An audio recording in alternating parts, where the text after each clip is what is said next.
So, but I'm sure. Take a stab at it. Say you that. Oh, thank you. Yes, yes.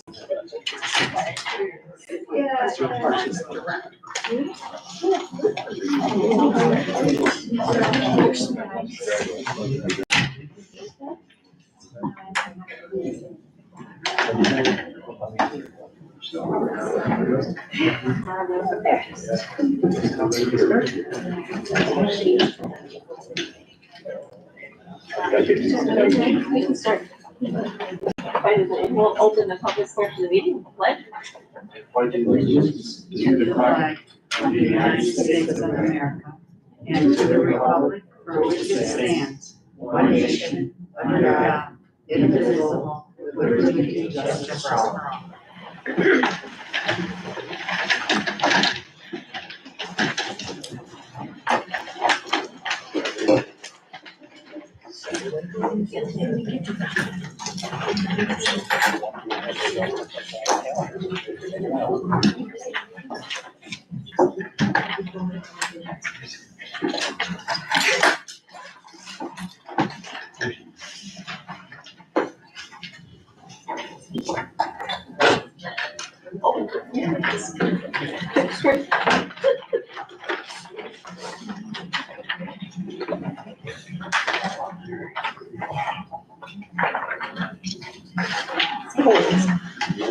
Okay, no worries.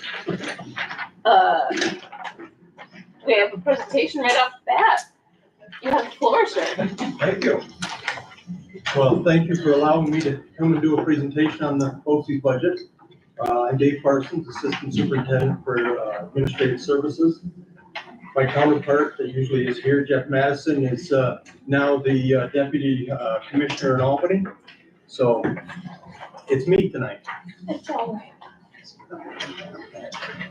So we'll start out with a little bit about candor. We do a slide that is actually about each district, just so you can kind of see where you are. Many of you probably have seen this presentation before, very similar to it. We update the numbers, but it's just a little overview of what candor is. The first one is the RWADA, which is for candor 722.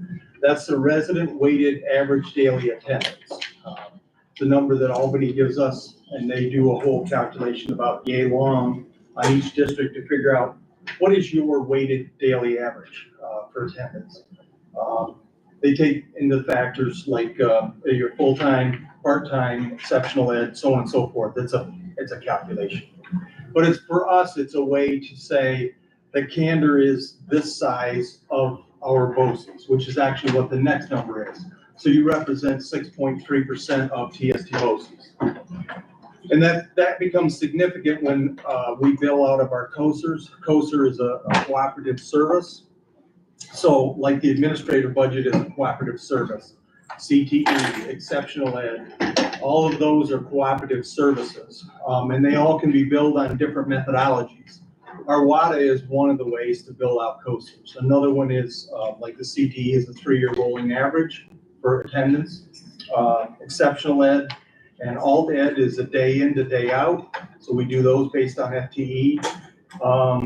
There's percent of use. There's a bazillion different ways you can bill out a COSER, but it's really just a way of dividing the budget up. So we create the budget, and then we have to do a methodology to divide that up amongst the districts. Your aid ratio is 82.2%. If you got any questions, please stop me, or I'll just ramble right through. So your aid ratio is 82.2%. What that means is for every dollar you spend at BOCES, you get approximately 82% back. There's caveats in that. Exceptional ed is not BOCES aidable because it's what they call a stack aid. So high cost stack aid, you'll hear those used interchangeably.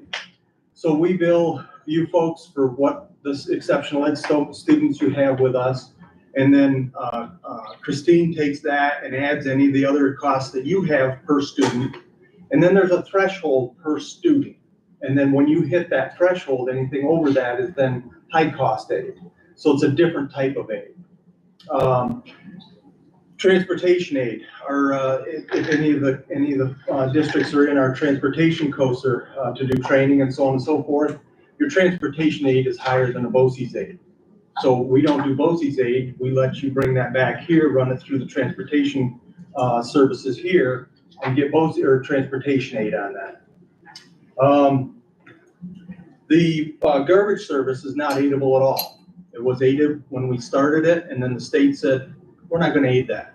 So they took the aid away, but that's one of those BOCES or one of those COSERs that are aidable or cost effective without the aid when we're competing on the realm of that. So that's kind of where that falls in the aid abilities. Currently, number of students you've got at CTE program is 36. Our CTE is built on a 3-year rolling average, so that if you're adding or subtracting students year to year, Christine doesn't see a big jump in your bill. It's 3-year rolling average, so it's fairly steady. So that's what we do with that. Your current 3-year rolling average is 28, and for next year it'll be 29, because you've got more students now. You'll see that that's going to average up. Number of students in our exceptional ed program is 7.7 or 7.5 students. Like I said before, that's one of them that we do day in to day out. That's how we get a partial FTE. We don't cut kids. It's all based on enrollment day in and day out. In our alternative program, you've got 0.14, same thing. That's billed day in to day out. And currently you have 2 students in our PTAC program over at TC3. So your current contract, as the day I was doing this, is 2.8 million roughly, which represents about 4.73% of our total TST BOCES budget. So you're right in the ballpark of what your size is compared to what you're purchasing. That's just to give you folks some overview of where are we with that. So this slide is about all of our COSERs that we do. And these are broken into different COSER ranges. So anything that's a 100, which is a CTE program, 200 is an exceptional ed program, 300 is itinerants, so on and so forth. You'll see that our CTE program for next year, we're projecting a 6.9% increase in the budget. When we create budgets, we have to create a budget based on what the districts have asked us to do. So these numbers are all based on the initial service request that went out to the districts. They all filled them out, said, I want to do this, this, this, and this. And then we build a budget in order to supply what has been asked of us. With CTE, you think that's probably a little on the high side, but we also have added construction trades to that program, and we added a second heavy equipment section in that. So when you add like that, you have to increase the budget just to supply that type of service. So it isn't that the people that are there now doing exactly what they're doing now is going to be a 7% increase in the budget. We're building budgets to supply the services. Exceptional ed for next year, up about 4.67%. A lot of that is in our contractual. We've got one bargaining unit that their contract is up at the end of this year. So I have to budget for something in that new contract. And as you probably know as well as all, it's tough times out there right now with budgeting and contracts. When you're trying to compete with private sector and McDonald's paying 20, 25, 30 bucks an hour, we have to compete with that. So some of that is driven from there. The itinerants, the 300 series, you'll actually notice that one's down, and that's not unusual. Districts will choose to be into itinerant services or not. What the itinerant services are services for part of a teacher, and BOCES can supply any teacher except the core courses. We can't do math, science, and social studies, but we can do the languages, we can do art, we can do music, we can do the other programs other than the core courses. And districts will purchase those and not purchase those depending on how the students are in their district. You know, if they've got enough at the district and they say, we can do this one on our own, or we've only got a few students and we need only a part of a teacher to do that. So they'll add and subtract on those yearly. Our instructional services in the 400 levels. Sorry, question on that. Sure. What happens when needs change after these things are fixed? So we don't think we need a Spanish teacher, but then a Spanish teacher leaves, so, oh shucks, now we're in need, but we didn't ask for it 9 months ago. Yeah, so what we do with those is we'll always allow a district to add more if we can supply it. You know, if we've either got the capacity, let's say we've got a half-time teacher and you're asking for another 0.2, and that teacher wants to work another 0.2, we certainly can supply that. We allow the districts to then do a COSR increase. So we always will allow a district to do that. Where it gets a little funky is when a district says, well, we didn't need what we signed up for. And we actually don't let that happen, because if you reduce what you're planning on paying, it's going to increase the cost to the rest. So we won't let a district say they want less than what they've signed up for if there's a negative impact to those that are the other districts. But it's not uncommon in that situation that a district may say, well, we need less, but another one said, hey, I'll take that. So we can swap it, and if the amount purchased, the quantity, if you will, is the same, then there's really no negative impact. Sure, we'll do that. Yeah, but we do the COSR increases all the time. Yeah. The instructional services in the Lighthouse, regional alternatives, so on and so forth, that's up. We do have a few more students that want to come to those services. So we do have a little increase in the budget for those. Instructional support, which is technology, printing, so on and so forth. In our printing services, the districts buy into that service, and then they put money in their buckets to do the printing that they want to do. And I noticed this year there were quite a few districts that actually increased their buckets. Well, if they increase their buckets, I have to show that up in the contract or in the budgeting. So that's driven a lot of that 7% in that one. Our non-instructional support, which is a bus driver training, substitute calling, so on and so forth. Those are both contractual or contracts to people, and then contractual costs, garbage disposal, tipping fees, so on and so forth. Like our substitute calling service, we buy a piece of software, and obviously those costs are going up. So those are all buried in those increases. Our cross contracts, and this is looks like it's low. This is typical for what the districts put into their contracts in the initial service request. I don't know why, but they end up putting in less than they really think they want to be in the initial service request. And then we'll find by the time the finals are done, or by the time July 1 comes around, it'll be about double that. But that's typical when you see those. Cross contracts are for things that, if TST BOCES doesn't do that kind of service, whatever it is, but there's another district, another BOCES, the other 36, there's 37 total.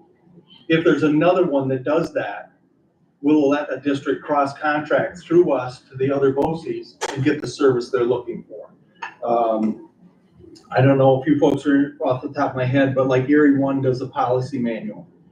We don't do it. There's no reason for us to do it. They do a great job. Go there and do it. We're good with that. Questar does the state aid planning. Almost every district's in that one. We are not going to replicate that. Go. So we will do cross contracts for anything that we don't do. Go. Go get it where you can get it. It's better for you folks, and there's no reason for all 37 BOCES to do exactly the same thing. Any questions with that one? So in total, we're looking at about a 5.64% increase in the budget, about 3.2 million. And these ups and downs are really driven off the sheet before. Which ones went up, which ones went down. It's just kind of a easy way to encapsulate that. We also do about 1.1 million in grants. We are working on a healthcare services service, and if we get that one, there's a sizable grant that comes with that. So if we do get that, you'll see a sizable change in that grants for this time next year when we come out and present. But we're always going after grants that we can get, grants that we can help to supply the services for our districts. As you know, the salaries and fringe people are the most expensive piece of all of our budgets. So this slide really is all about that. 4.78% increase in the salaries is what I'm projecting. Purely, we have to do raises and negotiate those contracts, and I have to make sure that I put enough budget money in there that when we get done, we can do that. Our health insurance, we have to plan for the increase in the health insurance, but I also have to plan for when we have retirees and they're eligible for retiree health insurance, I have to make sure that I've captured that also in our budgets.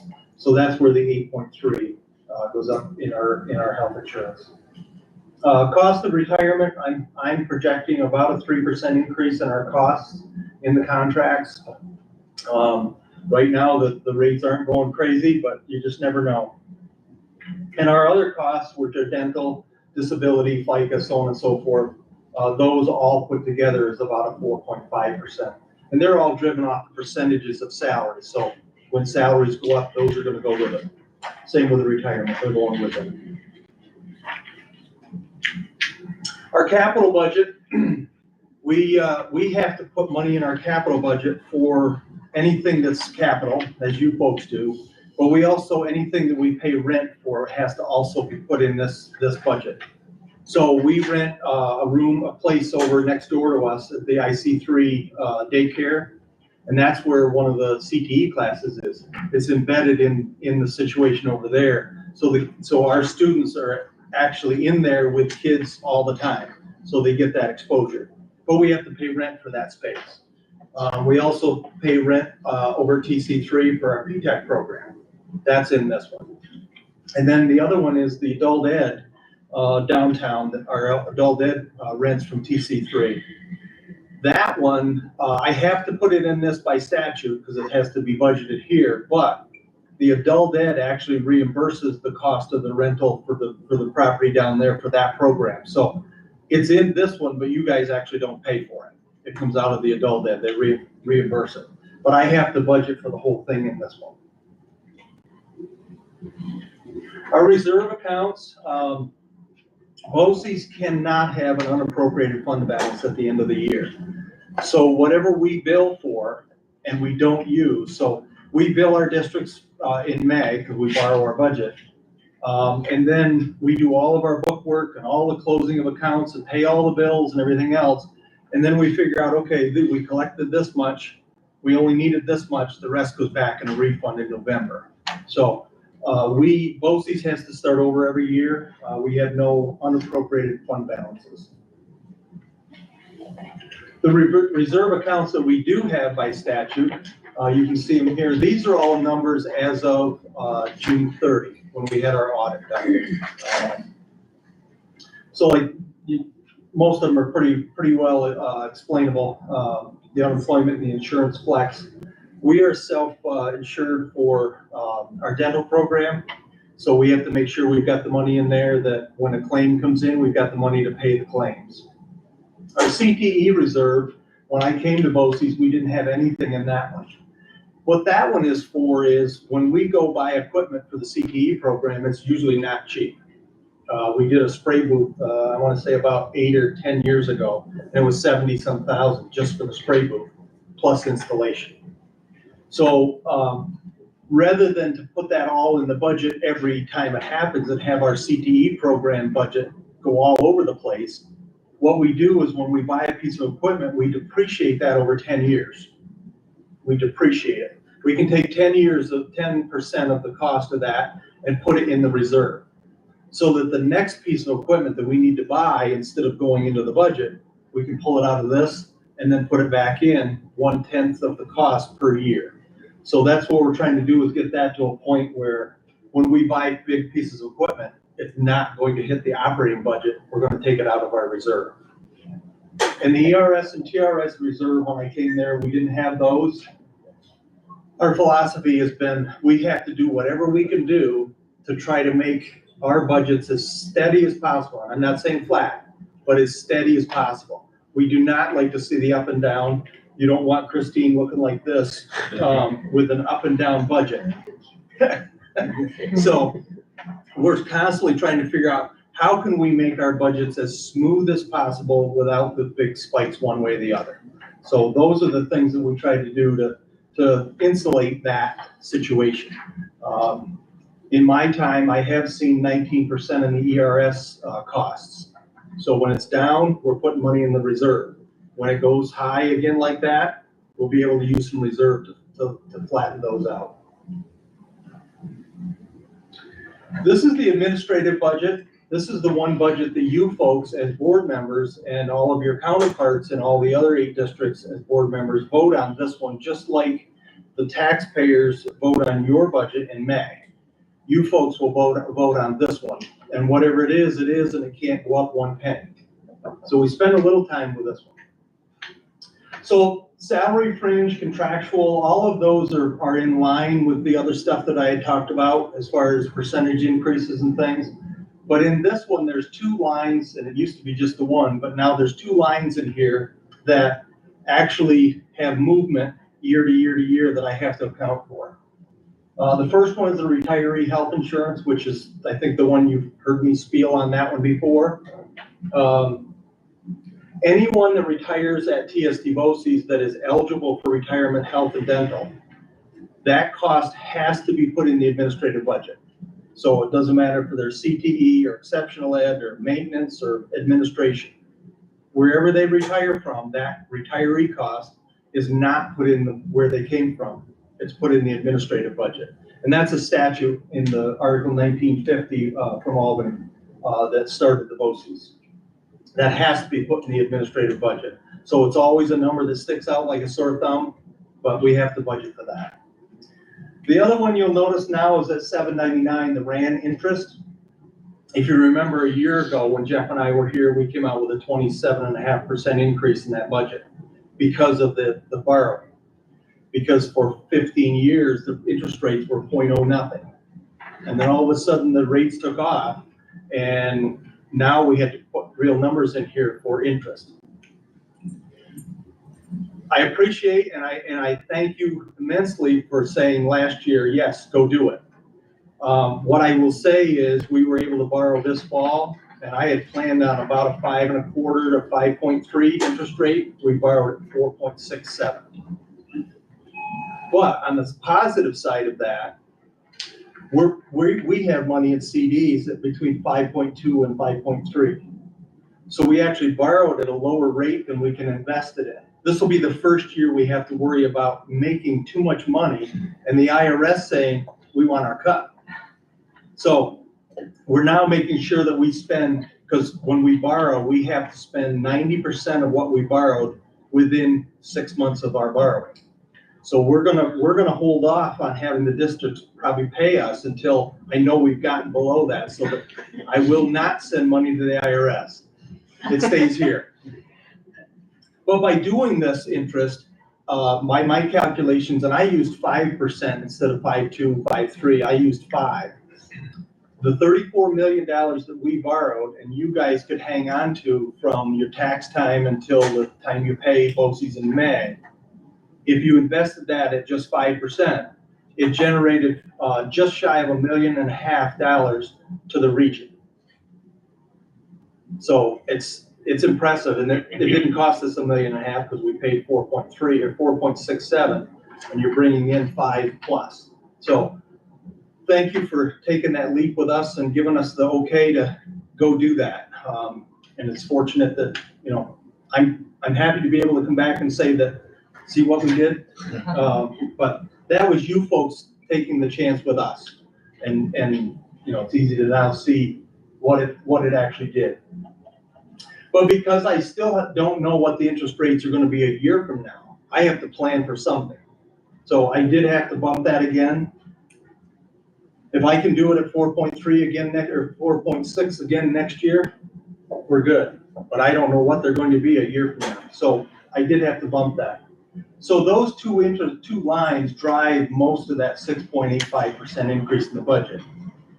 But you'll also notice that in the years past, I only had 75,000 that I thought we were going to get in interest. We've generated almost 400 in interest at TST, because when we borrowed, we took a big chunk of that, paid the refunds, then we invested a bunch of it for 4 months, and then some more for 2 more months, and then to stretch that out, we've generated about 400,000 in interest. So I'm always conservative with these. I'm not gonna give you the best scenario, I'm gonna give you a worst case scenario. So I had put that up at 200,000 for interest that I thought we would get. So it brings our net cost back to you folks down to about 4 3/4. And like I say, if I can borrow like I did this fall, and we can get the interest rates that we've got now, that'll be almost a wash. Any questions with that one? Because that's the one you guys get to vote on later in the year. What are transfers to other budgets? So the way BOCES works for transfers, so we have a maintenance department, and they provide the O&M and the lights and the heat and everything else for the campus. But because each coaster is technically a mini company, each coaster buys what their square footage of services from maintenance and from the print shop and from any of the other coasters that supply services. So that we transfer money from the administrative budget to O&M and to the print shop to pay for our portion of the services. So our O&M budget is actually a zero budget. This is what it's gonna cost to run it, and all the coasters transfer enough in to make that one balance out. So that's where those transfers are. Yep. Okay. So sometime between April 16th and April 30th, there needs to be a vote. Be the two things that you folks will vote on. One is the budget we just talked about, and the other is voting on seats in our board. And the Groton, Lansing, and Newfield seats are up this spring for elections. So those are the two things you'll vote on April 24th. Any questions?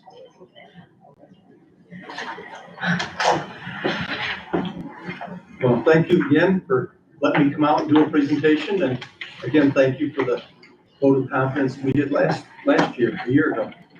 So, thank you. Thank you. Thank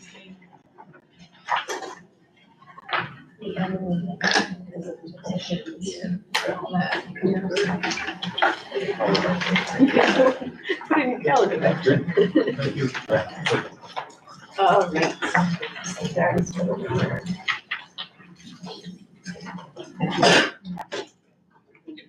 Back on the agenda, fourth up, we have accept the CSE and CPSE reports. Over. Is there a motion to accept those? Take your pick. I'm not sure who's faster. You got a motion in a second. Yes, all those in favor? Aye. Any opposed? Next up, we have the minutes of our regular meeting, January 18th.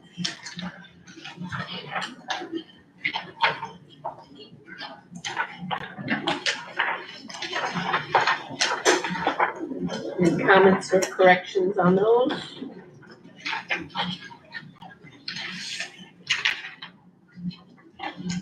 Hearing none, is there a motion to approve the minutes?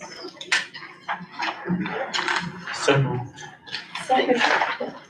Greg, all those in favor? Aye. Any opposed? I'll abstain.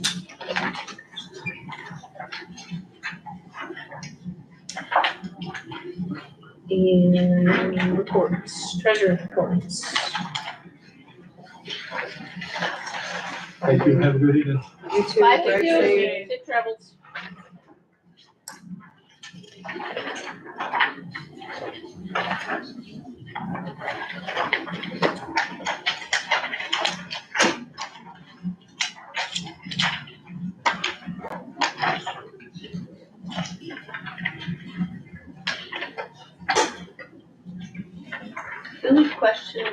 She's not She here. had to fly down, so Okay. but we can get. I'll email her, that's fine.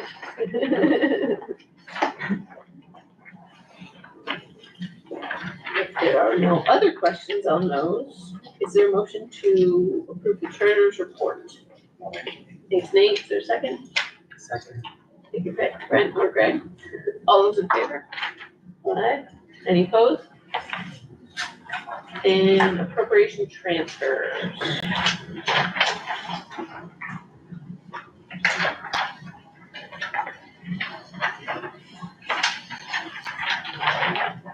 Is there a motion to approve the appropriation transfers?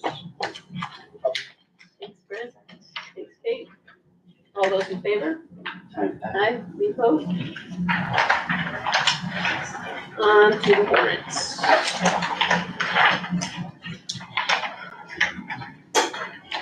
General Fund 19, first up.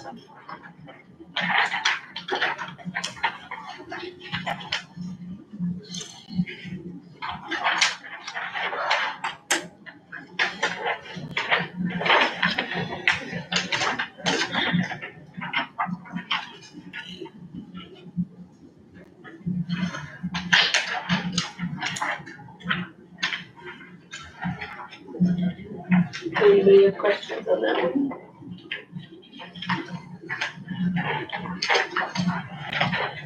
Hearing none, we can move on to Federal Fund 7. Just a little guy.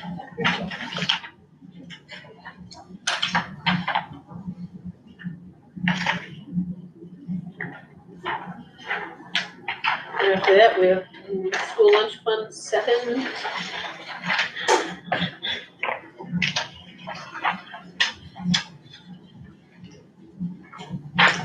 This week, and Capital Fund 7.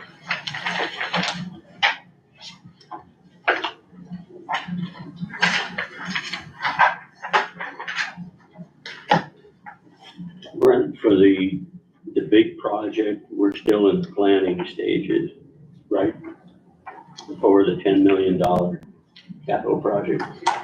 Yeah, well, I wouldn't call it planning, we're waiting for approval. So Oh, okay. the plans are set, we need to get state ed's final approval, Sure. and then we'll start, but we have started spending some of that. Yeah, I noticed. Yeah. And the $100,000 project So that's a great question. is, That's where I said, so the first one, that is, state ed has gotten word that it's complete, but those rentals have been unacceptable. So we haven't given them the last payment, so we're holding back. And we are holding back enough that we could have someone else make the rounds. Or even, it's a problem with the subcontractor that they've been having, so it's not our contractor, it's not our architect, it's not our contractor. Our contractor did a nice job on the stairs themselves.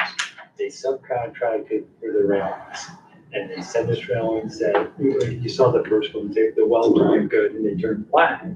But even aside from the color, they weren't good welds. Then they sent us another set that they had grinded up to try to make the welds look better, and they were a mess. You'd run your hand down and back. So we refused those. I'm looking at a third and their final chance, because they're gonna take a real loss if they don't get it right. And we did contract directly with them, but they have to make it right. so who approves those railings? Do we or does Yeah, the so- prime contractor? All of us. So the first ones that they said, I think our contractor, thought they were okay. Jim Wintermute and I looked at them when they came, said, wait a minute, no. And then we kind of called Kenny King, the architect, who came and looked at it and just kind of backed up our position that these are unacceptable, we're not gonna pay, the quality wasn't there. And that's happened a second time. And I want to be optimistic. I think it might happen a third time Tuesday. If it does, then you'll see us write a check to somebody else. Okay. You know, to get them done right. It's a great question. How could it not even be answered? Because they should have been done. So on the $10 million, the CNS, is that like a monthly invoice for Some CNS? of it is for services or some of the work that they've already done, like the planning part, they get paid to do that. So this particular one, I think it was for the, that we did have approval to do the generator, right? 3 identical invoices, Yeah, which makes me feel like it's maybe a running. oh yeah, so with Milton, well, Milton, the project, yeah, I guess that's probably the one. It's different services that they've provided already, that they break up.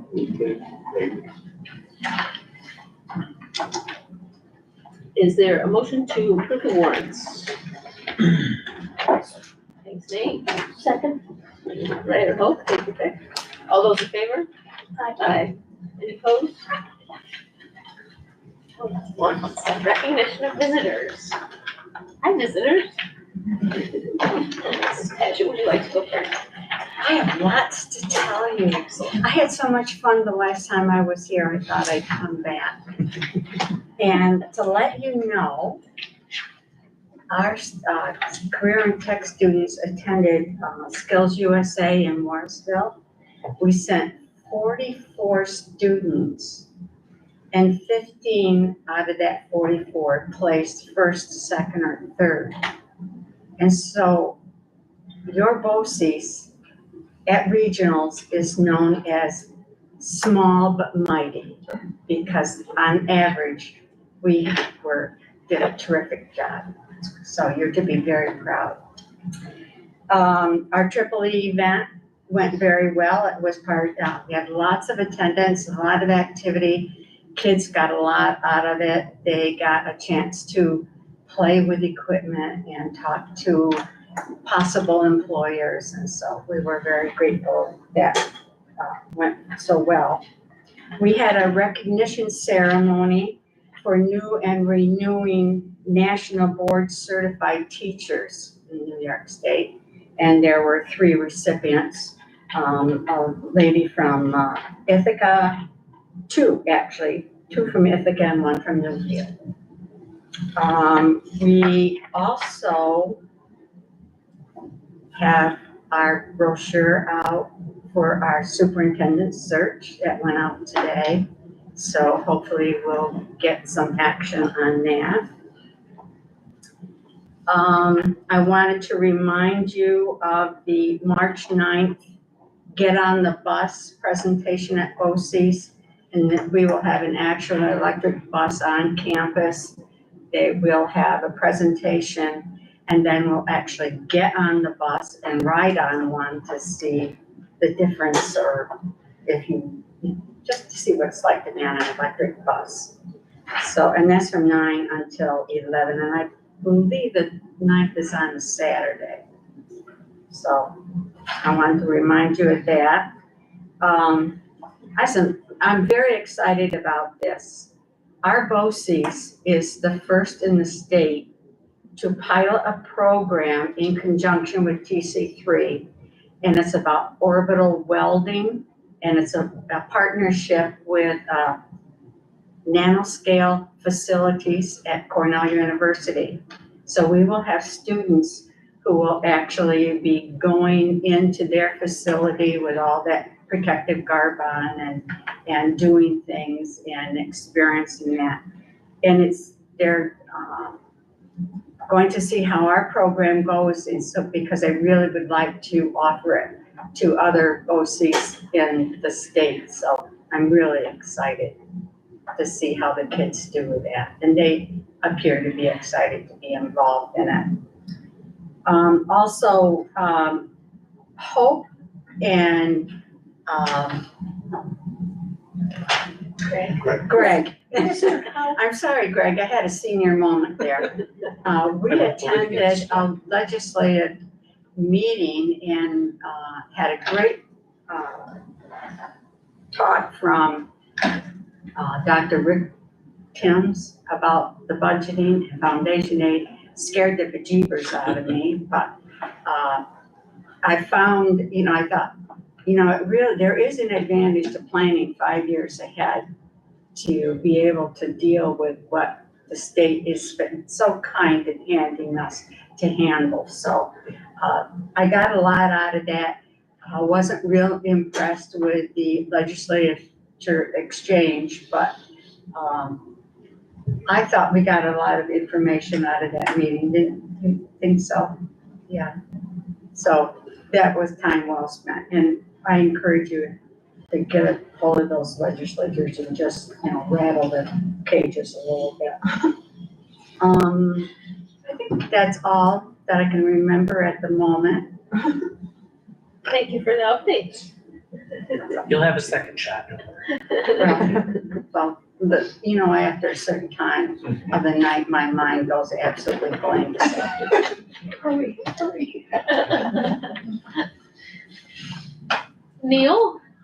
You usually have like a little mini update for us. I do, but I'll actually do mine at the second, but Okay, excellent. after you take a few votes. Okay, Thank you. absolutely. Jess? So next thing, yeah, so here representing the PTA, so just an update on what we've been doing. We had a STEM night on February 9th in the elementary school. The kiddos that came, I think, got a lot out of it. We had 4 different engineering activities set up, so that was a lot of fun. We're doing a popcorn fundraiser in high school over the next couple weeks. We're going to be using those funds for things, hopefully to add to John Hancock Day, and also for the first time in a while, we're going to be having a post-prom party. So that's really exciting that we're starting to plan that. We're just in the starting to plan, but we do have secured the Boys and Girls Club in Owego for after the prom, and we're going to be meeting with the prom committee to see what the students want and what other fun stuff we can get going. So excited about that. We have a vendor fair coming up on March 9th, so the same day as the Get on the Bus Day, that's a Saturday, so that'll be here in the elementary, or high school gym. It's the same craft fair that's been done previous years by other committees. This year the PTA took that over, probably going on. In March, we're looking to do a couple things we haven't quite gotten the dates down on, but we're going to try to have a mental health / game night. It's kind of one of our fun nights. And also looking to do a sports gear swap in March before the spring sports start. So I've got some things on our mind that we're working on. Nice. Lisa? I'm just here to listen. Excellent. Thanks for taking the time to come out.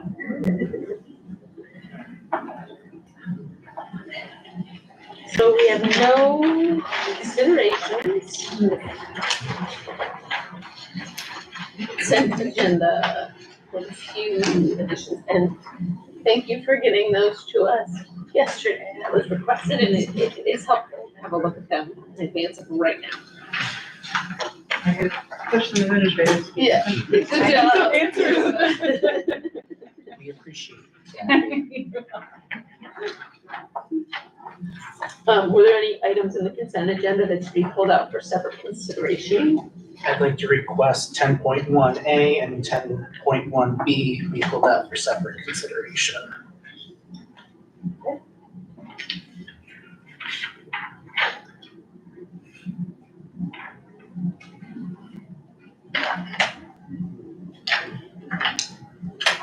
And are there any questions on any of the items except the lunch break discussion?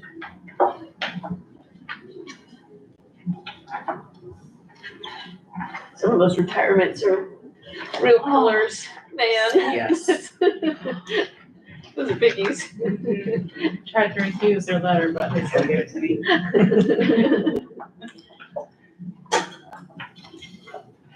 Just for those without, okay, the retirements in front of us this month are Mr. Lindridge, Mr. Pierce, Ms. Quigley-Nor, and Mrs. Kane. Yeah, biggies. So we go ahead and approve these and then circle back. Back to the, Excellent, okay, so is there a motion to approve the consent agenda as edited? Thanks, Ray, is there a second? Thanks, Nate, all those in favor? Aye. Any opposed?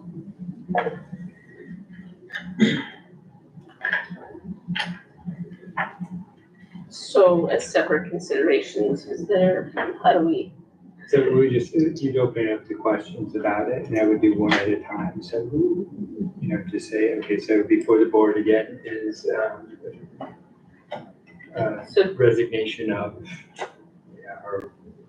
We typically don't Or mention. if you wouldn't, that's what I mean, so we would just talk about it that way, or we could go into executive session if you want to have more discussion and then bring it back. So we'd go into executive session, then come back into public session and just approve these the way you just did, like normally, so we'll approve, 10.1 resignation. I will say, I don't have any additional questions, it's just a matter of vote. It's how you're gonna vote. I understand. I Fair. understand. Okay. So there's no real need to discuss, then we just put it up to a vote by number and letter. And presumably your A and B have the same vote, which is why they were. Does anybody else have a different vote for A than for B? Such that we need it. Okay, so we can vote on 10.1 A and 10.1 B together. So is there a motion to approve 10.1 A and B? I got a question. So, So someone wants, did you have a question that should be in executive session? No, I don't have a question on the matter, it's just he wants to vote differently vote than he differently would than on I would on everything the else, which makes remainder. perfect sense. Okay, all right. Yeah. It makes perfect sense. So we just put them both up together for a vote, and then the vote will be unanimous. That makes sense. Okay, so Ray made a motion. Is there a second? Second, Take your pick, made or vote. Okay, all those in favor of approving 10.1 A and B? Aye. aye. Any opposed? Everybody And was, yeah, 6, and any opposed? And are there any abstentions? I abstain. Okay.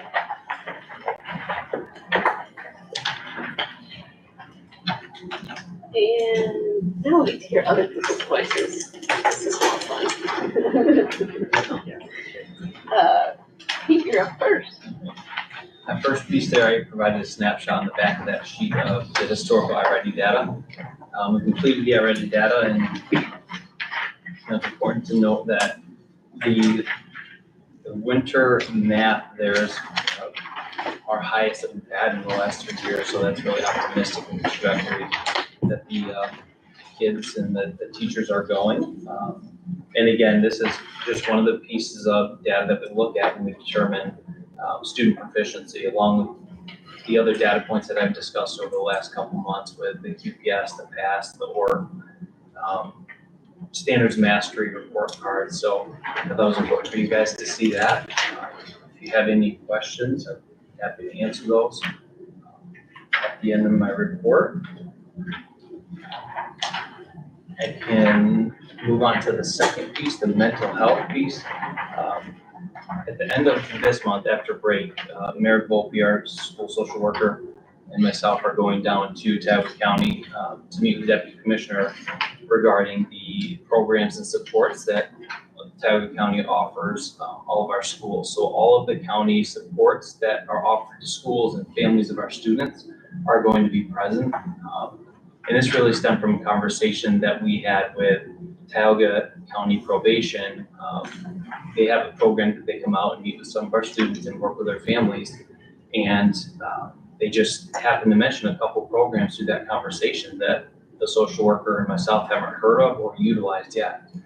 So I reached out to the Deputy Commissioner to try to set up that appointment. We met with them about 3 or 4 years ago, but since then, roles have changed, programs have changed. They change yearly based on grants and participation.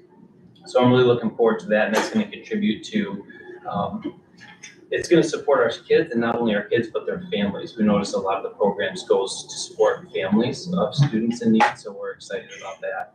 This also provides an opportunity too, where if the students and their families are receiving support outside with the county, it'll give our mental health team in-house a little bit more flexibility to meet with other needs in the building. So it'll free up them a little bit more to meet with other needs. So we're excited about that work.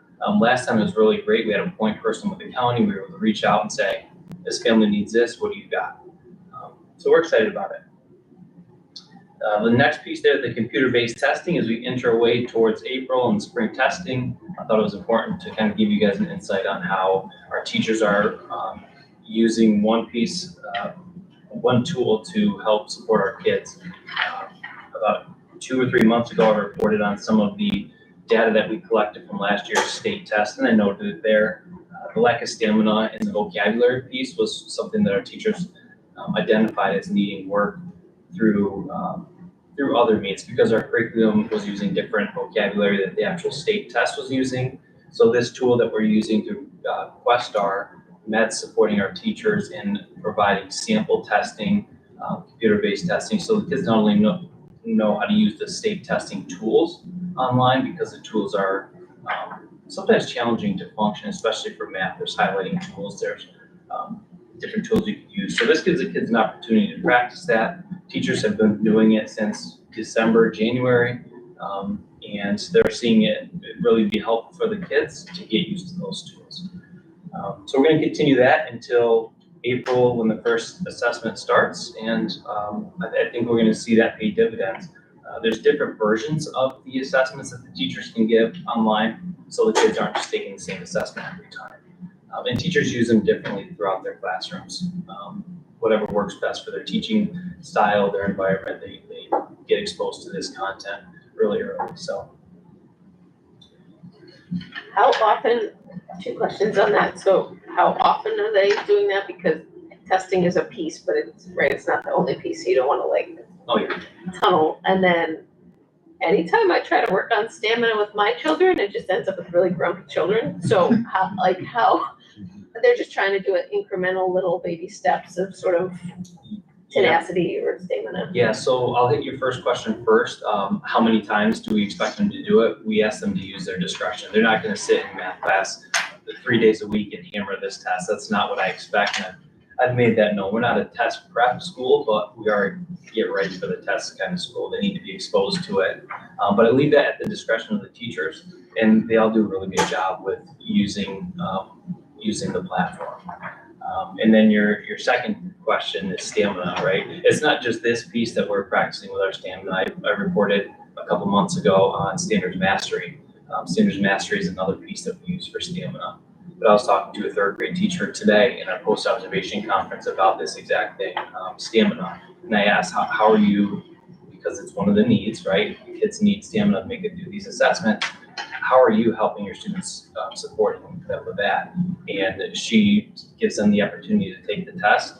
And in this case, it was a student who rushed through the test and then actually came up to the teacher and said, it was too hard, I didn't want to do it, and he was very forthright. So she actually sat down with them and she worked through it chunks at a time. He didn't get a break, it came back, and it took about 2 or 3 days to do. So it's not really anything that we take as an assessment grade either, it's just exposure at this point. So yeah, it's really starting them early on that stamina piece and building that into the instruction incrementally is how we're going to increase stamina.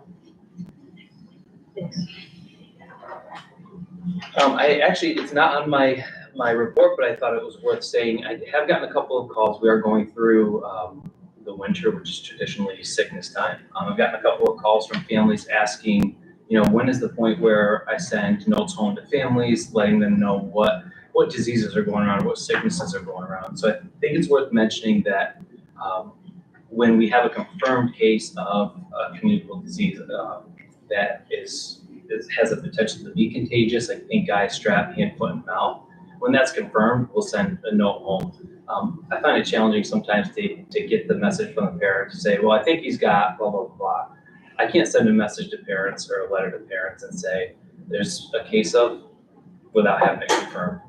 Just today, we sent a flu confirmation home with one of the classes. So we've sent flu, lice, those diseases and those sicknesses that are contagious. We send those home when it's confirmed either by the doctor or by our nurse Esther. I rely on her a lot, being an RN, to determine that piece of it. And you're sending it to the classroom that the student is in only. Yeah. The letter. The letter, yes. I'm sorry. I was over there, I shouldn't start laughing. I didn't say it. We're sending home.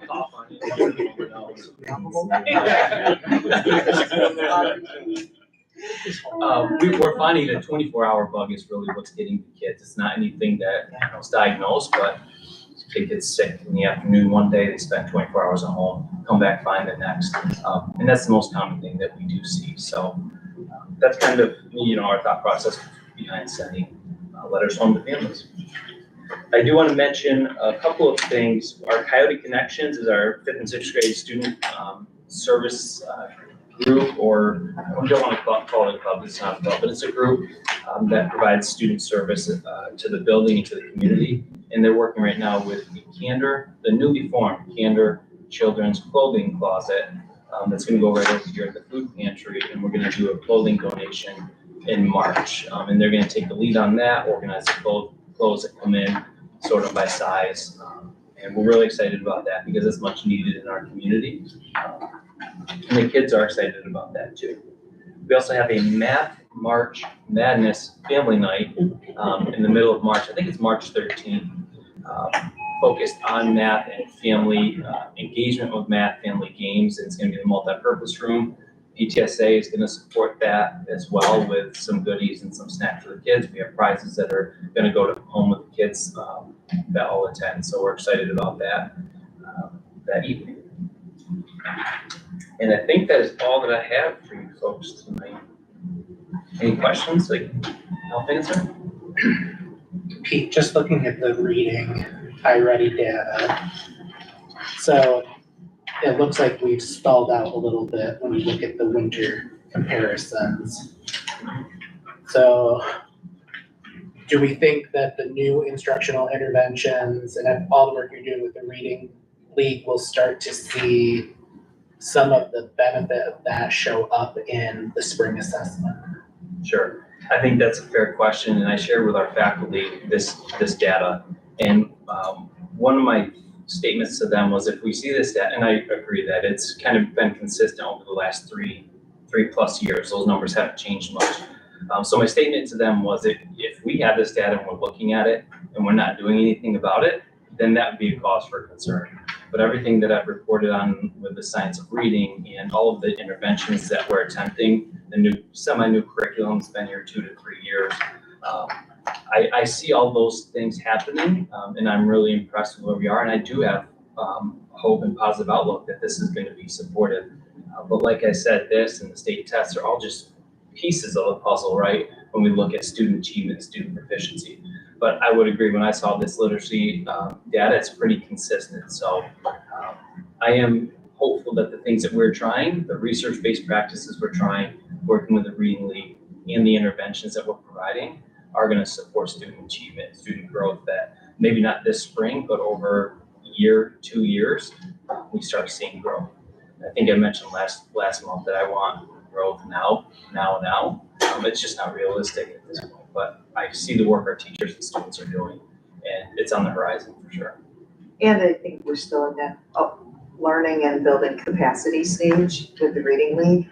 And that, was one point she made, she being Dr. Heidi Beverin Curry, that we wanted to jump right in and start doing, and she kept saying, okay, but we want to make sure we have a good, solid understanding, and that the teachers know what they need to do. And I didn't have it in my report, the partnership this year with the Reading League on our March Superintendent's Conference Day should be, or had originally been planned to be, 2 half-day sessions. The first one being the simple view of writing, and then the afternoon would have been a review.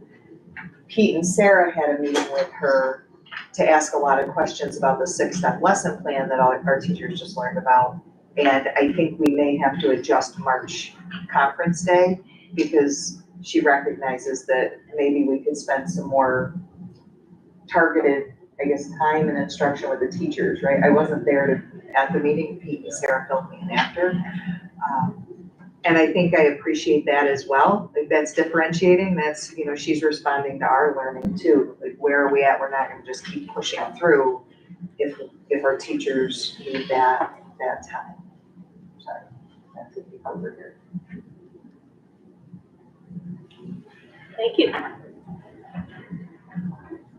So, Wayne, but we have Wayne's report.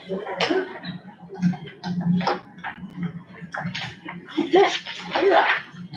So I can start with a piece that was on Wayne's report, the remote learning day during Regents Week. Was able to accommodate the need that we had for the 11th grade English Regents, but also then provide learning opportunities for students. We did have, as Wayne reported, 95% attendance rate, which was, was great. I was really happy to see that. A few minor pickups with a few classes here and there. A student was out, and so there was no link there. So some students were a little bit confused in the morning first period, and we scrambled a little bit, but then realized that that's what it was, and made some phone calls to some students and got them back on track. But it was, I think, a great way to just know that we have the capacity, the teachers have the capacity to do this in an emergency. I don't know that I would recommend that we do this every year. I don't think there's a need unless there's something similar to what we just went through with the Regents having to happen. It did provide an opportunity for teachers to connect with students at the beginning of every period so they could see their faces and know the teacher was there to answer questions. And then the students either worked independently or the teacher was there to answer questions while the students did their work. So it wasn't just, okay, all your work's online and just go do your work. And the student just sat, got it done in an hour, and they were done for the day. So they were engaged throughout the day, which was nice. I don't know that I would encourage the administrators to think about doing this for the elementary school. Logistically, it's complicated, and for parents, it would be a nightmare. And we don't want to relive those nightmares. But I do have plans if an emergency happens that we need to get devices to students and all of that stuff. But it's not the first thing I'm thinking about because I'm hopeful that will never happen again. Yeah. The next part was in just the process of the New York State comptroller. New York State is doing regular audits of schools and regular audits of technology programs.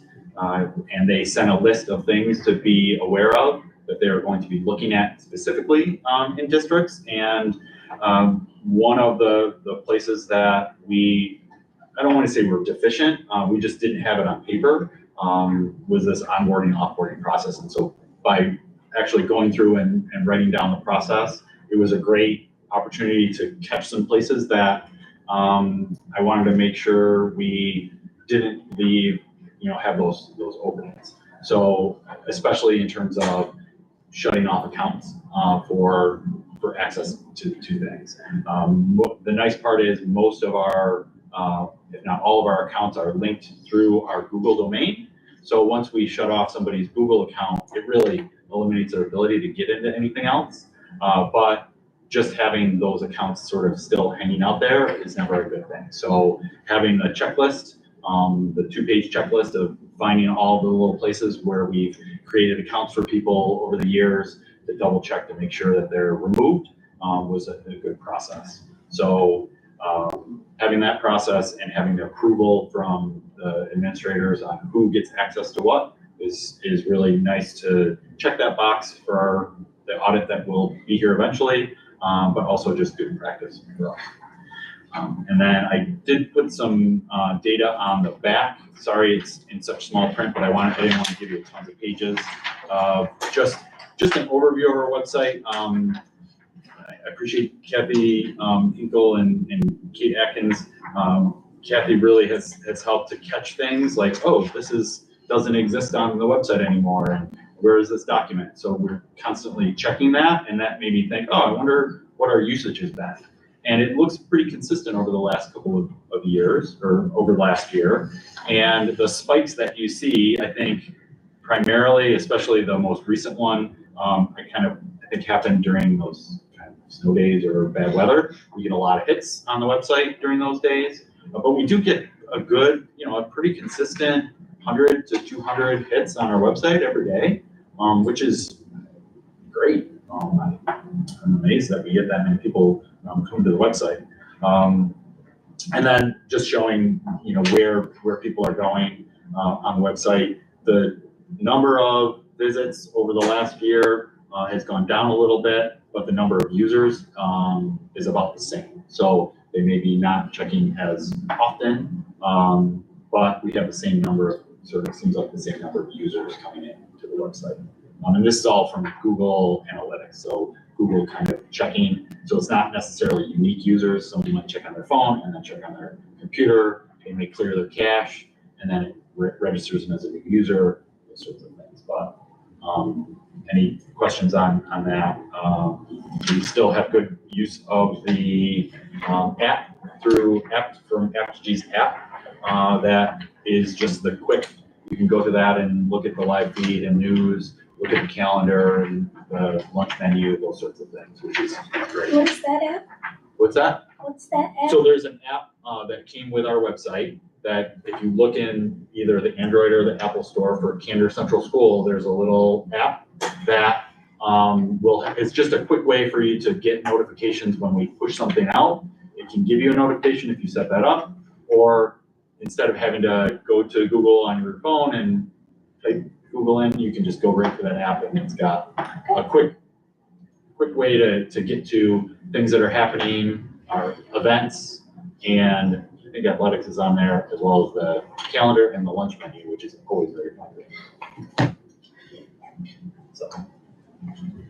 I thought it was funny, must be in Wayne's report, the kids didn't know what time, and I Yeah. understand, the kids didn't know what time their classes started, because they just. listen to the bells and they go. That's why no lunch is at noon when the whistle goes out.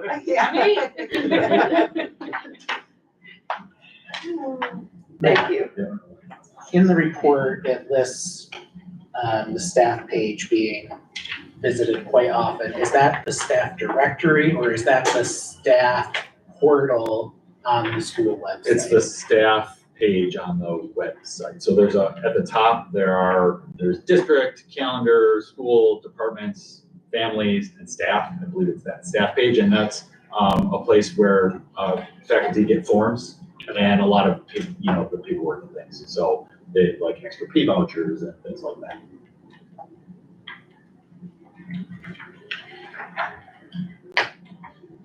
I have a question regarding the survey. And I check the website quite often, but there are other people around who are similar age or younger who don't visit the webpage. And they were surprised when I was talking about the survey that they Talking didn't about the know. thought exchange. Yeah. Yeah. So I They was had- gonna talk about that in my report too. Oh, okay. I can now, 'cause we had So, some. well, no, I just wondered, how you got the word out to people outside of this building and, people who work here. Because I think you'd have a more positive, there'd be more responses. Yeah, Okay, you don't have to talk no, about. well, I can, I can, I just, if you don't mind me going over. So, yeah, one of the things I put in is I was a little disappointed too, at the number of responses. A lot of people are liking or disliking the responses that are there, but there haven't been enough people putting information in. I also did get an email from a community member who's at least as old as me, I'll leave it at that, who said the same thing. She had heard from somebody else when she visited the library about it and wish she had known earlier. So Kathy and I and the administrative team at our regularly scheduled administrative team meeting, which was today, we talked about how we're gonna get the word out more. Some things I wish had happened when I mentioned it at the last board meeting, and I know the local paper tunes in. I would love that they advertised it or just mentioned it. Do I think it makes sense, cost benefit analysis, to put an ad in the paper? Well, no, one, that's gonna be expensive. It's going to people outside of our community too, and really anybody can respond. And I wanna get responses from those people who are interested, so that's okay. Another suggestion from a community member, which I appreciate, I think is good, is we'll send everybody in the Candor district a postcard. Well, that's time and expense. And again, most of those, like our newsletter, where we advertise it, we hope people who are interested in our school looked at the newsletter. but the newsletters are online, so you're not going online. So this is a great time to say again, anybody who would like our newsletter sent to them, we're still happy to send paper copies to anybody who requests it. But we're not gonna send it to every resident in the district, because that was, we know what happened with that. Those are some of the ideas we talked about today. We know we have to get the word out. Word of mouth is probably the best though. We're hoping we can create a buzz that people know we're doing it. We could put, and I will, this one's easy because it's not terribly expensive. Make just a little informational flyer that we can post in places where people go. So certainly the library would be one of those places, the town hall. I'd ask them at the Spencer grocery store, maybe some of them. Post office. Post office, obviously, yeah, I can sorry, I think of didn't a mention couple of bank. the retirees Those that ones would are good. love to hang posters for. Right, so those type of things that don't have a big cost or a big time commitment on our part, and will get the attention of people who are interested in town. And, so that's my answer for right now.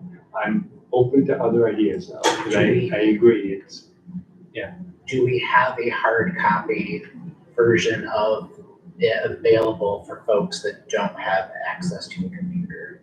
If anybody needs access, they can come in and we can get them set up in a guidance office and with a computer, and they can look at their heart's content. So if anybody Just has when- tech needs, Yeah. we can. We have a number of accommodate that for seniors that Yeah. aren't computer users and So that would be- it's hard to do though, because they have to see what everybody else wrote and then like and dislike and, so, yeah. I mean, they could, like, I offered,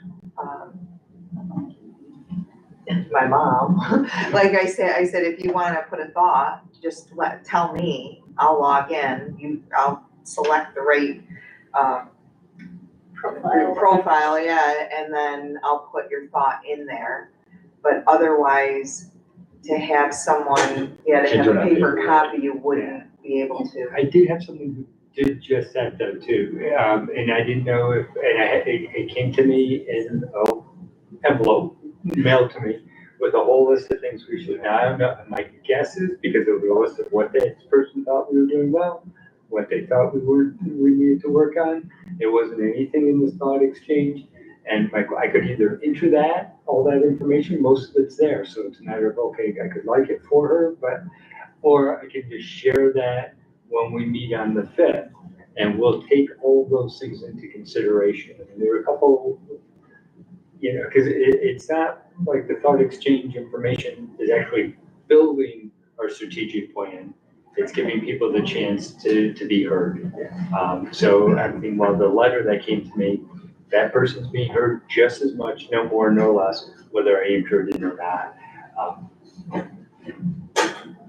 Is it on the sign out front? Yeah, it will be. That's good. Yeah, things like that, it's not too late, we'll do it. Just out of curiosity, right, you mentioned that you were a little disappointed that a number of people participated. Do we have faculty and staff participate at a high rate? Well, Do you differentiate that? no, because it's meant to be anonymous, so I can't really know who did and who didn't. I can tell you the number is low enough that not all the faculty and staff did. Yeah, Is that being encouraged? it is, it is, yeah, I'm not figuring it had. right, it is. And there could be, I would imagine there was more than one person on the faculty and staff that took the same approach I did. I didn't want to put all my thoughts out right away. I wanted to really listen first and read it first and then go on and check it.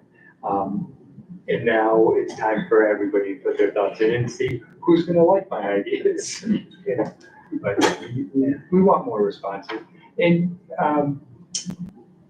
it's, for the size of our district, I would expect about 100. And then a lot of people will just go in and like and rate other people's responses, because they don't have to repeat and say the same thing once everybody said what needs to be said. But I would think if we had 100 really people going in, maybe putting in more than one response or statement that people can respond to, that would be a reasonable amount of feedback to expect, based on what other districts who have gone through this process received. Bigger obviously more, but. and I don't want to speak for Wayne, but I know he has a similar plan, but since Monday, I've been visiting department and grade level teams, letting them know, it's out there, fill it out. We're also gonna give teachers a time when we come back from break during their regularly scheduled staff meeting. They're gonna have time to do it in elementary school. And talk with each other. And And we we did can that. send out something today for his faculty, he set that aside that Monday for their departments to meet, to discuss it and then put their ideas in it, right? So he's trying to make sure that that. And we did that today, as an admin team. We haven't put our thoughts in. Well, some of us maybe have. Thanks. Thank you. So we don't have Holly, but we have Holly's report on athletics and transportation. And because you're out of order, you're out of order in the packet, yeah. But we have Kim. I must be asleep when I put this together. I'm sorry. So the first item under, well, only item under curriculum and instruction is really a follow-up from an item I had on my January board report about the literacy briefs from State Ed. And this just outlines each of the 7 briefs. We shared, this same information has now been shared with both faculties last week. And today was the first opportunity that the admin team had to go through them together. And we obviously focused more on brief 7, which is leading for literacy, and just looked that over to see, okay, what are we doing, the steps that they're proposing. And overall, we're, as a district, we're in a really good spot. Because when you think about, or when you look at the list, brief 1 and 2, science of reading, what is it, and debunking common myths, our entire district, all of our teachers and full-time aides have had that information through the reading lead this year. Not every district in our BOCES can say that. And then to have it broken down, brief 4, 5, and 6, where 4 is the pre-K years, brief 5 would be the elementary years, and 6, the secondary years. That is a nice follow-up to where we're at as a district, because the elementary teachers who teach reading understand what we've been doing all year, but sometimes it is difficult, pre-K and secondary, to try to figure out where do we fit in this conversation. And I think these literacy briefs should help.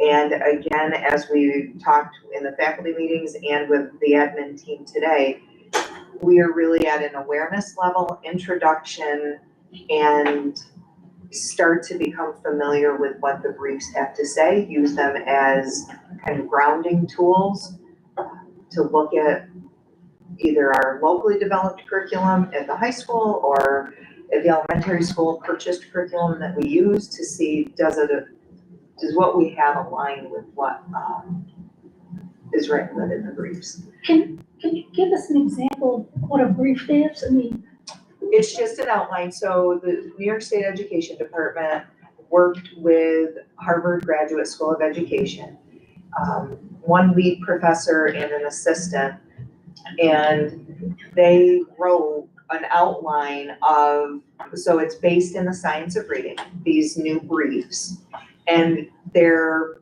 like little mini white papers. They're outlines of what is good literacy instruction, but this is focused on the science of reading. It gives recommendations. Each brief also has 2 case studies at the end, and each brief is what was it, like 3 pages, three pages per brief. It was great, well, we could send it to them. Oh, that is We'll great. send them to you. well, if I click this, will I find it? When you click that, you're going to see a Just click right link, on it. though, it's gonna be listed just like that, and there might even be some wording that looks really familiar. And then just click on each one, and it'll take you to each Okay. brief. Yeah, I just didn't know what kind of recommendations they were making at each level, you know, in a sample of. Yeah. Yep. I will go click. All right. Special education, so we are looking at projections for next year and even the year after. Sarah Loomis has good information coming out of early intervention and into pre-K, so, you know, looking even 2 years ahead. We are spending, as a special ed office team tomorrow, we're spending the day looking at projections, numbers, looking at the continuum of services we currently have. What do we need to be able to provide next year? What that might look as far as staffing and what might be on the horizon.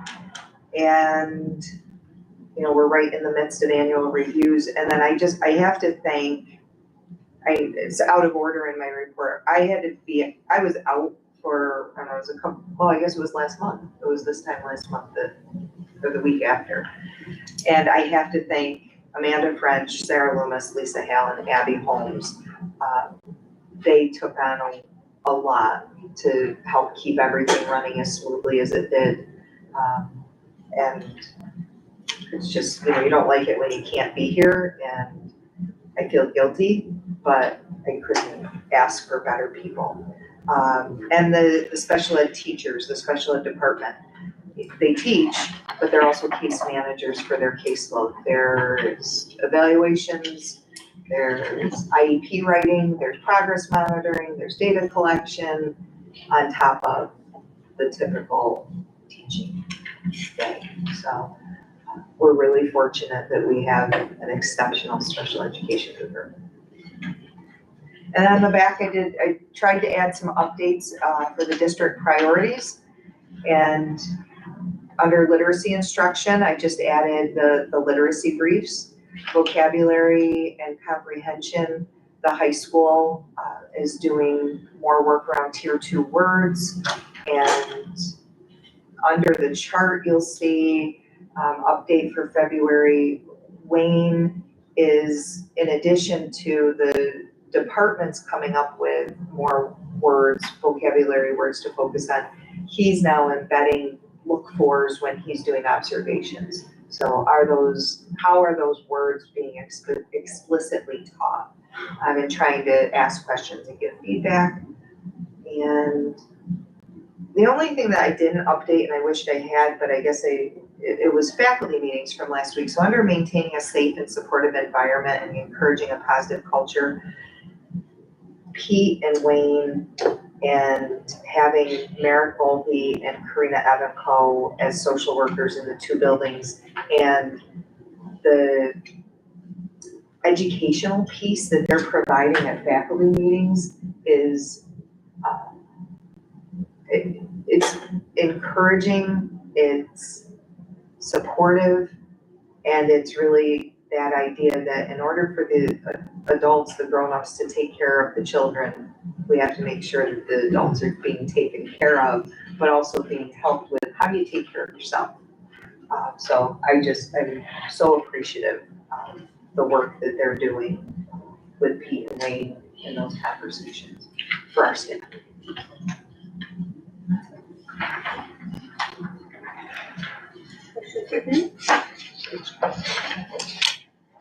I have one on, and this somewhat ties into BOCES and budget. So he was mentioning that there was like a 4% increase in special ed requests for next year. But it feels like we always, from his budget, Right. but it feels like we're always saying, you know, oh, there's a waiting list of BOCES, we can't get in there. So how does that disconnect come to be? And part of me wonders, like, because you have to be so conservative because you can't ask for something and then not use it later, or feedback, how does that all play out? So one, and I'm not exactly sure, so one thing, Chris and I were looking at last year's numbers, the budget compared to this year. And just the cost, I know what you're asking is the actual numbers, but the cost is significantly higher per student. At BOCES or Cantor's internal? At BOCES. I wanna say, because she slid it over so I could take a look, I think it might be $1,200. No, it's more than that. It's per student for those placements, both in special ed and CTE. So that's one thing. And as far as the numbers in the wait list. So can I jump in? Yeah, So go we ahead. So we budget for what we really think we need. It was a little, I think it was a little hard to understand the way he presented it unless you're in the business. But what he was saying about, well, if you put in for a service and then don't need it, that doesn't happen with a seat for a special ed student the same way. One, they always fill up, or what he was talking about, if we had budgeted for a seat and didn't use it, somebody else will. And we get the refund, that money back. So we budget for it, we make this money in BOCES. But at the end of the year, that's when we get some BOCES payback, because we didn't get that seat. Maybe we didn't get it because we really didn't need it and somebody else did, or we didn't get it because the class was full. Either way. So with that particular, the service he was talking about, or if we put in for the health services that he was talking about, and there were only 3 districts that went into it, and then we pulled out. Well, their cost is the same, and instead of each of us, the other 2 districts that are left paying, It's a 50% increase. Right, it's an increase for them. So that's when that happens, but it doesn't happen for students. And then the other piece that I just want to mention, because everything he said was correct. I mean, it really was, but he used the Spanish teacher as the example, and I think, oh, bad choice. It's a good example. They have the ability to hire a Spanish teacher, and then we could share her with another district. They have the legal ability and probably even the financial ability.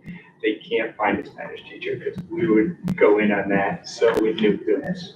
ASAP. So, ASAP, but they're not out there. So but the process as he explained it is exactly right. Okay. Although you have kids in process of getting as Spanish students, but have you thought about changing the language to something that is Yes. more accessible? Yes. Do you know a French teacher? No, I mean, and it's hard to change once a child started. If they take Spanish But one, then if you don't so have a teacher. that would be a slower process. But And what's the practical application? yeah, How so many of our students are gonna use French compared to Spanish, Spanish where would there's a be- lot right. more opportunities in the US to utilize Spanish as a second If language. they're gonna cook, they might want Yeah. to know. So what I would say to that, though, Greg, is I would love to find a French teacher too, because that could work for the students who just want to make that requirement. But I don't ever want to lose Spanish. Spanish, I think is like English and French and technology. It's not something we're going to give up. Just for the reason you're saying. If you work in agriculture, it's such a benefit. If you work really anywhere, it's such a benefit. But I would love it for a student who completed Spanish 3 and 4 by the time they were a junior, because they were able to start in middle school. We're not quite where we need to be for that to happen yet, but that's the way we'd like to go. Then take French, because once you speak Spanish fairly, proficiently, getting French 1 is difficult, and you can take that and help. All right, I'm talking to this guy. I over answered the question, sorry. But it could happen. Thank you.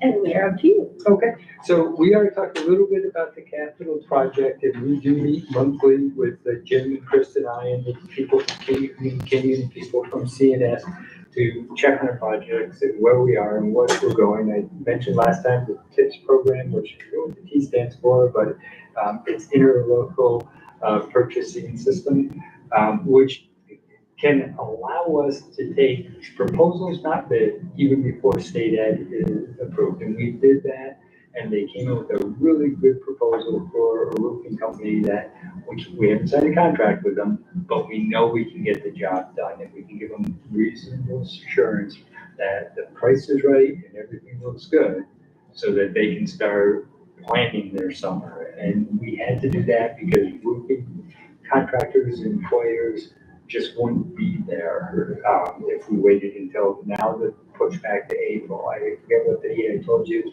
it was last month, but state ed's moving slower and getting these approvals. So with that being said, we looked at tips, and again, they're all contracting firms that have already been approved by New York State. They have to guarantee their rate of pay for their employees, have all the insurances, have everything they need to be approved. They can give you a proposal. Still, they don't have a contract, still not a bid, but get us ahead of the game. And, I talk about why doesn't everybody do that all the time? Well, sometimes you want to wait and see and really let the competition for a job get fierce. That's not realistic, and our time frame has changed. So we're gonna do the same with the travel. We're gonna let people give us our proposals. All right, if we were up to bid, what do you think you could do for us? Again, it's not a contract, it's just a first step. And I should have that soon. When I have what the best proposal is, I'll run it by our project managers to make sure the price is in line with other projects that have happened in our area.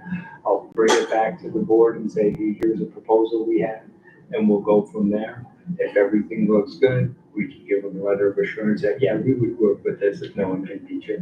And then they can line everything up. So I'm disappointed that we're there. I mean, I just am. But I don't know who to blame. It's just the way state ed is functioning at this point, and I'm sure there are reasons for it. Do they certify those proposals for a period of time and then, or does this agreement kind of lock it in, or can they? It kind of locks it in if we send one. If they still don't have a contract, there are ways out if something doesn't meet ours. But yeah, that's the way it With works. that, So that they provides some level of certification It from gives them, them that it it's gonna gives be them, valid for a little it's bit. basically they're giving us their word, we're giving them our word. It would be bad to pull out without just cause. Right. And so they can plan, mostly they're planning their schedule out. They're not taking other jobs. Right. Because they have reasonable assurance that when this is open to, for us to sign the contract, that they got a real good shot, the inside track. Right. I don't know how else to say it. It's not really guaranteed, but it's pretty close. We'd have to have a reason. Right. Okay, so that's where we are with all that. And if there are any other questions. And then we also already talked about the strategic planning process. I am excited about March 5th. And that's the first meeting that will be with the admin. It's a board workshop meeting, so the public's welcome to look, but it's not the public meeting yet. We will have one. This is the meeting, it's a board workshop meeting with the administration team to look at all the feedback we got, that we received, and start talking about our mission and vision and really the direction we want to go in, how we don't know when we've gotten there. And then the next step is for us to really build the plans, which are actionable steps with some kind of metric of how we'll know we're achieving them, what we'll do if we're not achieving them. And then for that part, we do have the larger committee public input would be not only welcome, but invited. Is there any questions on that? And So then, the strategic planning committee is who? So- right, so strategic planning committees will invite stakeholders, and have I sent out those invitations yet? No, that's gonna happen as soon as we have our first meeting and we have something to tell them that this is the direction we wanna go, are you on board? But it would be us, we're looking for about 50 people. So all of the board is on the committee, unless you can't make it, and you're welcome to, step off if you want, but it would be the Board of Education and representatives from the administrative team, the faculty association, the employees association, the community at large, people who, I'm just a grandpa who's lived here my whole life and I want to weigh in. And it would be, we'd send out invitations, but we'd also, anybody who wanted to reach out and say, hey, I'd really like to join the committee, we'd love to have your input. The only thing that would keep us from having everybody is if we had 300 people wanting to participate, and then it's just not manageable, So I don't think that's the problem we're gonna have. And the only other thing I'd say is we want to keep it balanced. So, we want to make sure that everybody on faculty and staff know who's representing them so that they have a voice, they have a way to channel the voice. But it's not, we won't get the best outcome, or the community's voice won't be as strong as it should be if we had everybody from the faculty come, even if community members, you have to have the right balance of the 50. Other questions, Brent?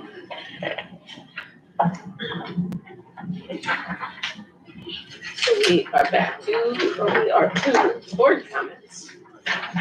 Are there board comments?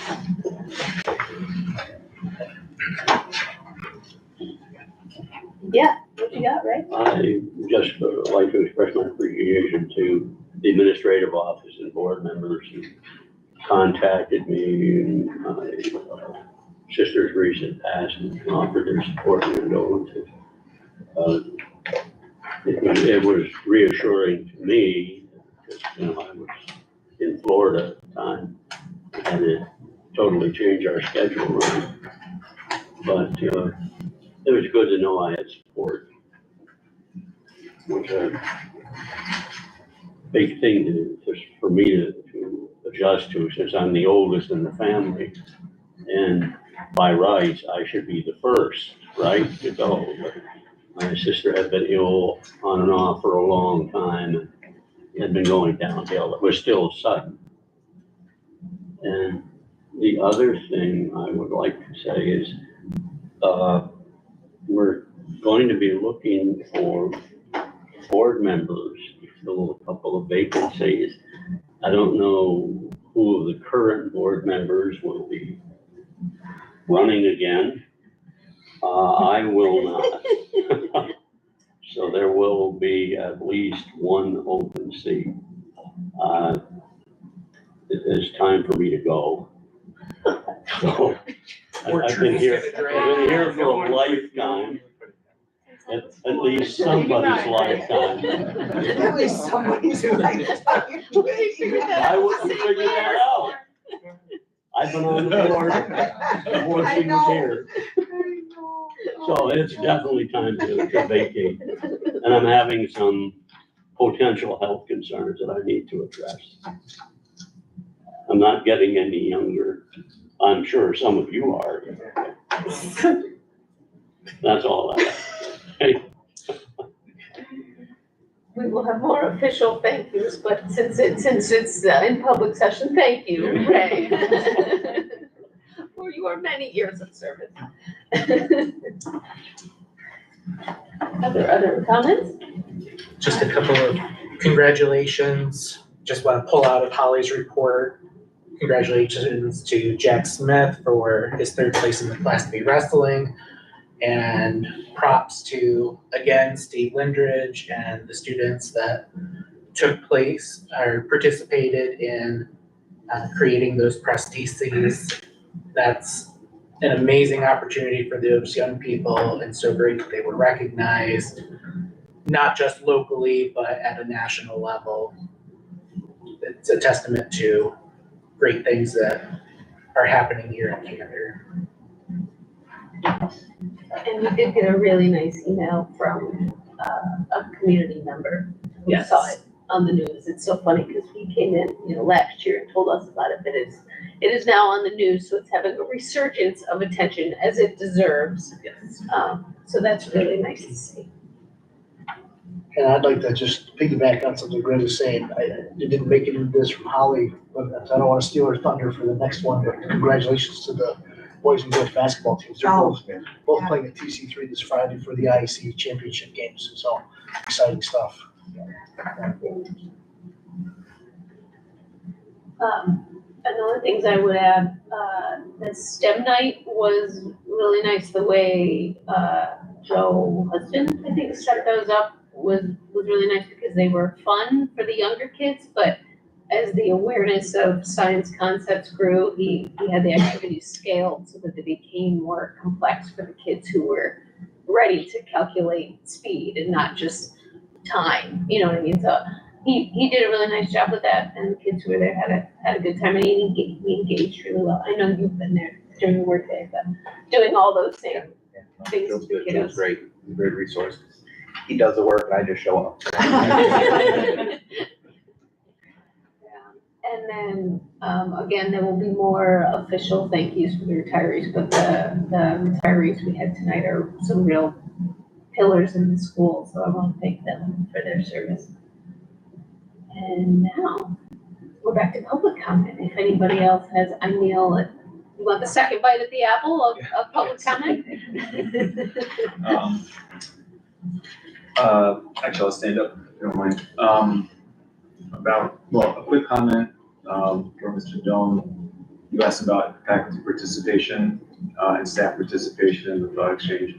I know Wayne sent out an email today. My plan is to send out an email to, our members and teachers, both tomorrow, and then when we return back, on the 26th or the 27th, kind of piggybacking on what Wayne has already done and he's already done, to make sure that as many faculty participate in that as they should. I think their perspective is huge in this. I agree. Yeah, absolutely. My second comment is a little bit longer. Thank you for Hannah bringing up the retirees again. That's what my comment is about. I'm gonna read that so I don't mess anything up with it. So just to return your attention to the 4 retirements accepted tonight. You accepted the retirements of 4 long-term educators, people who have spent their entire or nearly so career here in this community.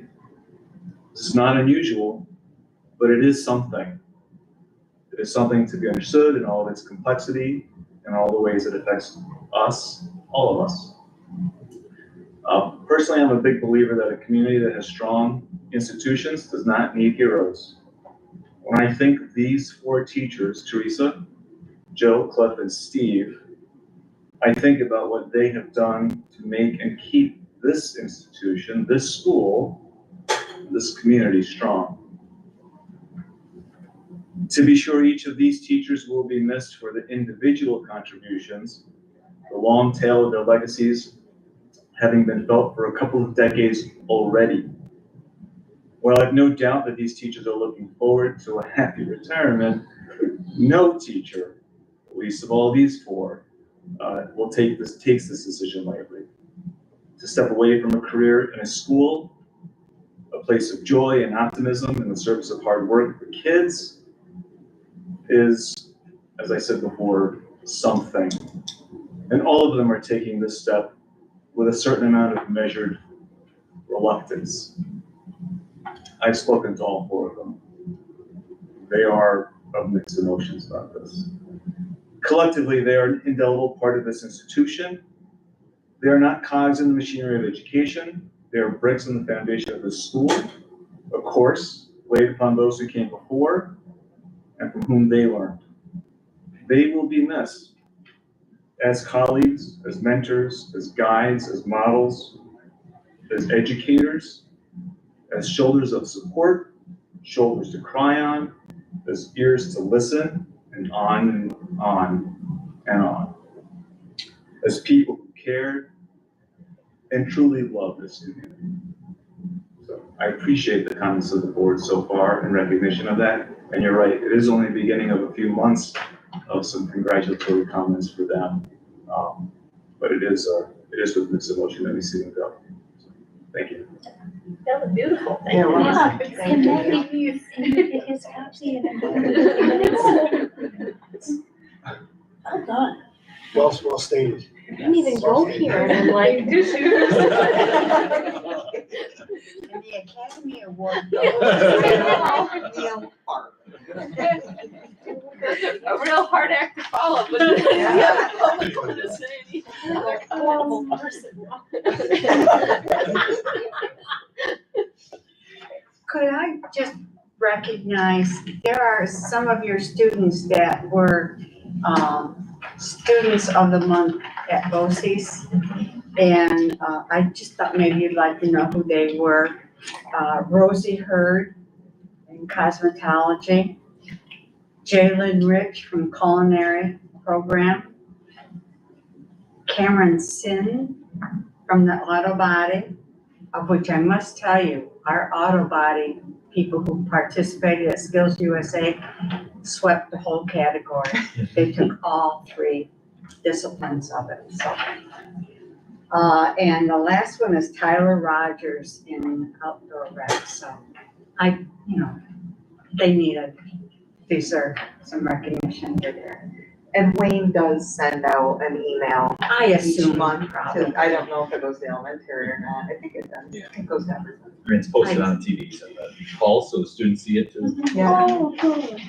I assumed you probably did, but I just wanted to speak my piece. Yes.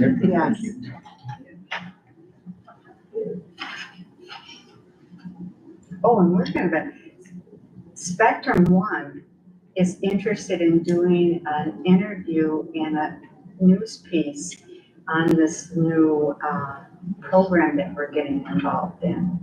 And I think it's gonna be in March. So you may wanna, when I find out more about this orbital welding program and so forth, I'll let you know when that news piece is gonna be on Spectrum One.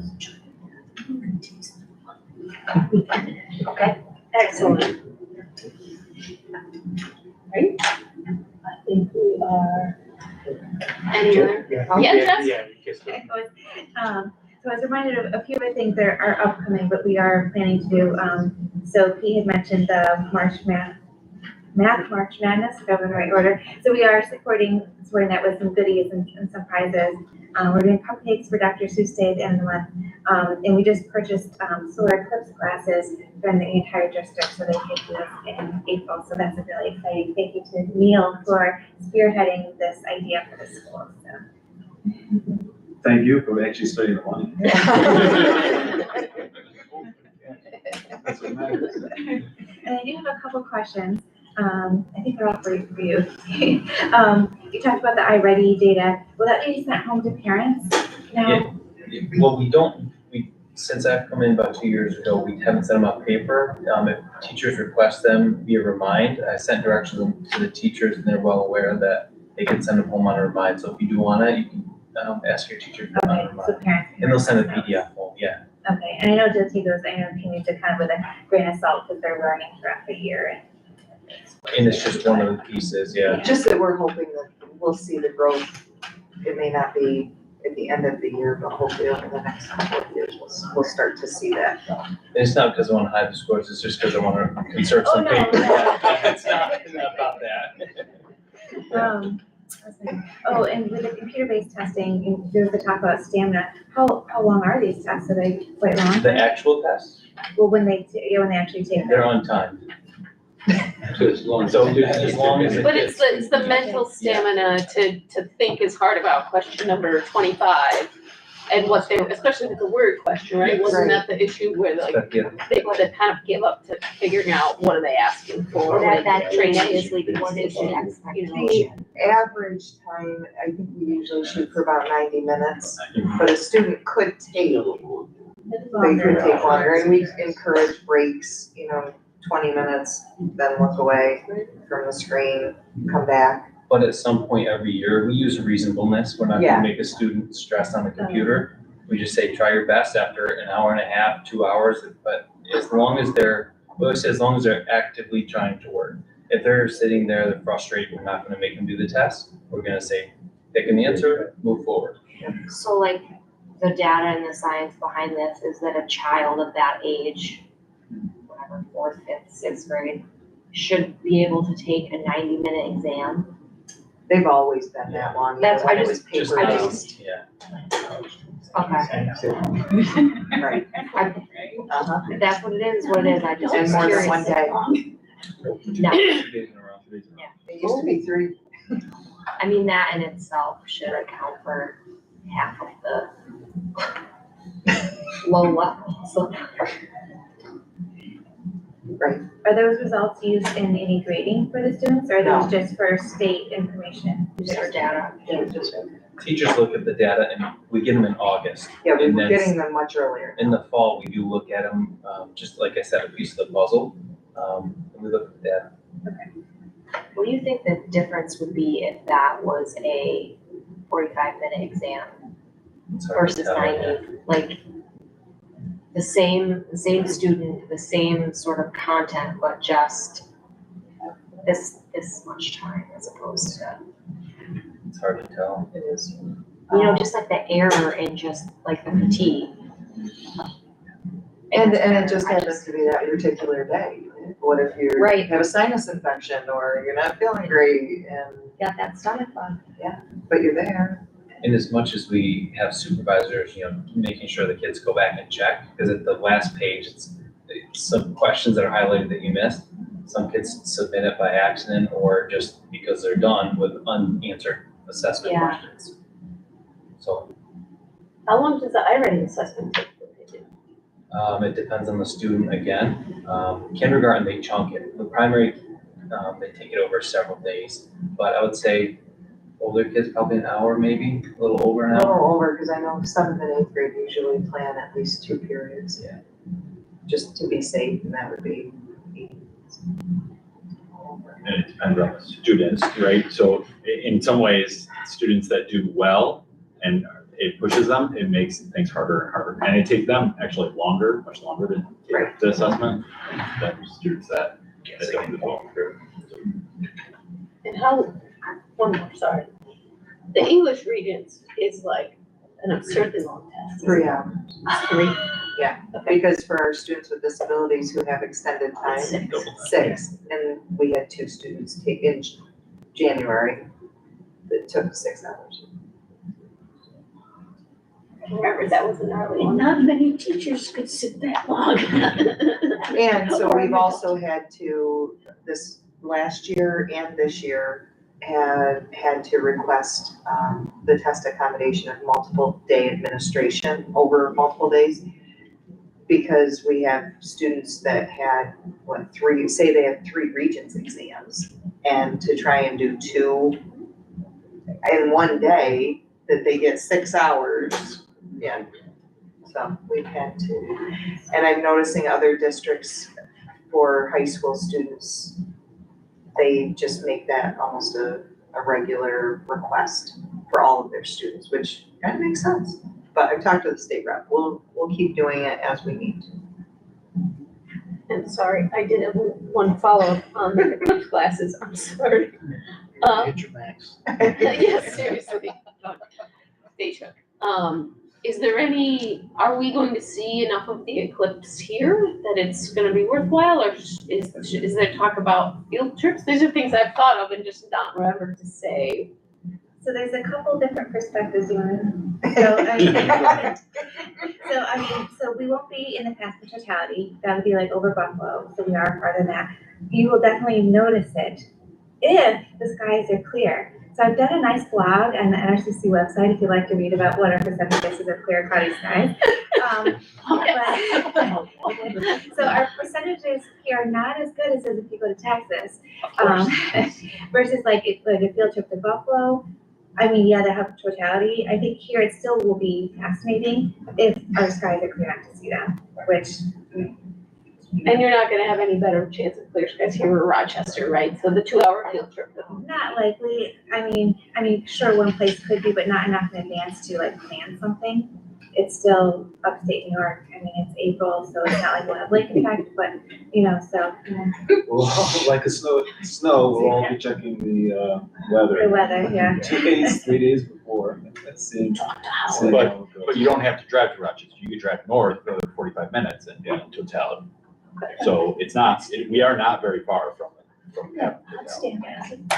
But you can't plan a field trip 2 days in advance when you see that it's gonna be sunny, Right. right? Like, Right, and it's after school, the time of day, I mean, we could do after school field trip, like time of day, after 4 o'clock. Don't take a diesel bus or diesel. Yeah, don't take a bus. bring your particulars with you. All right, sorry for the sidebars, but they were helpful. It is 8:20. fix. Yeah. Out of the normal fix, guys. It's really helping.